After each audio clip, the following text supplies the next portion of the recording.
स्वाभिमानी शेतकरी संघटनेची आत्मक्लेश परिवर्तन पदयात्रा गेल्या 16 दिवसापासून या संग्रामपूर जळगाव मतदारसंघामध्ये या ठिकाणी सुरू आहे।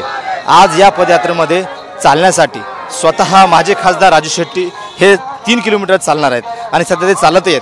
आपण त्यांच्याशी थेट बातचीत करणार आहोत। साहेब, आत्मक्लेश पदयात्रा ही गेल्या 16 दिवसापासून या ठिकाणी या मतदारसंघामध्ये सुरू आहे, जिल्ह्यामध्ये सुरू, काय नेमकं आत्मक्लेश करताय तुम्ही?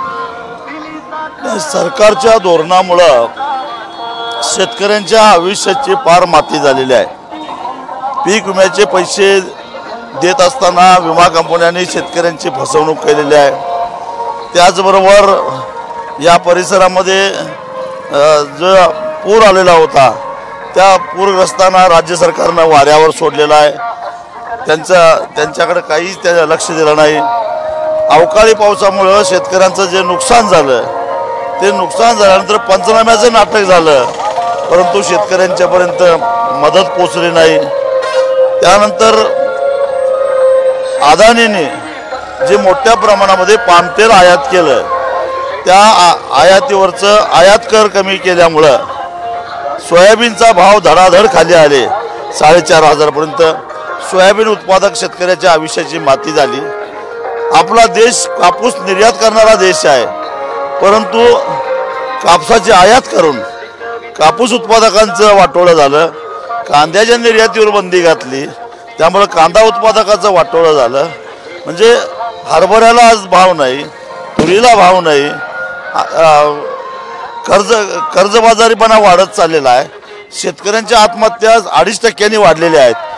ह्या सगळ्या पार्श्वभूमीवर सरकारच्या धोरणाचा हा थेट परिणाम झालेला आहे। हे गावागावामध्ये जाऊन शेतकऱ्यांच्यामध्ये जागृती करणं आणि सरकारनं केलेल्या ह्या कृष्ण कृत्याच्या विरोधामध्ये स्वतःच आत्मक्लेश करायचा आणि सरकारच्या डोळ्यामध्ये अंजन घालायचं हा उद्देश या पदयात्रेचा होता। आणि ज्या पद्धतीनं याच्यामध्ये गेल्या 16 दिवसामध्ये लोकांनी सहभाग घेतलेला आहे, यात्रेचं स्वागत केलेलं आहे, आमचा उद्देश 100% साध्य झाला आहे असं म्हटलं तर काय वावगं ठरणार नाही।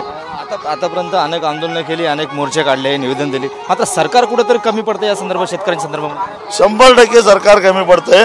हे सरकार दलालासाठी उद्योगपतीसाठी काम करतंय आणि विरोधी पक्षासकट कोणाचंही शेतकऱ्याकडं गावातल्या सर्वसामान्य गोरगरिबांच्याकडं लक्ष नाही आहे।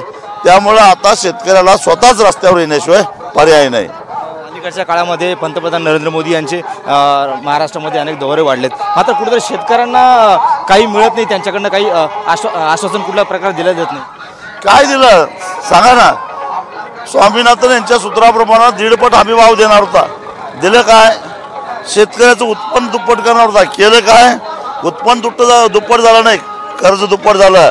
आता आणि रासायनिक खताच्या किमती 40% वाढत आहेत।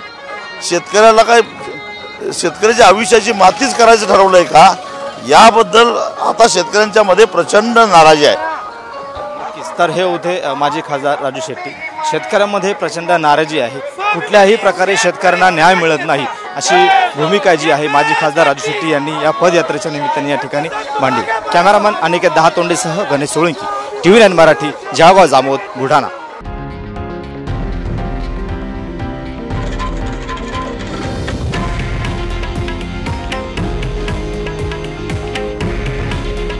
हे आहे देशातील नंबर 1 न्यूज नेटवर्क आणि आपण पाहत आहात TV9 मराठी। काळजी तुमची, हित महाराष्ट्राचं।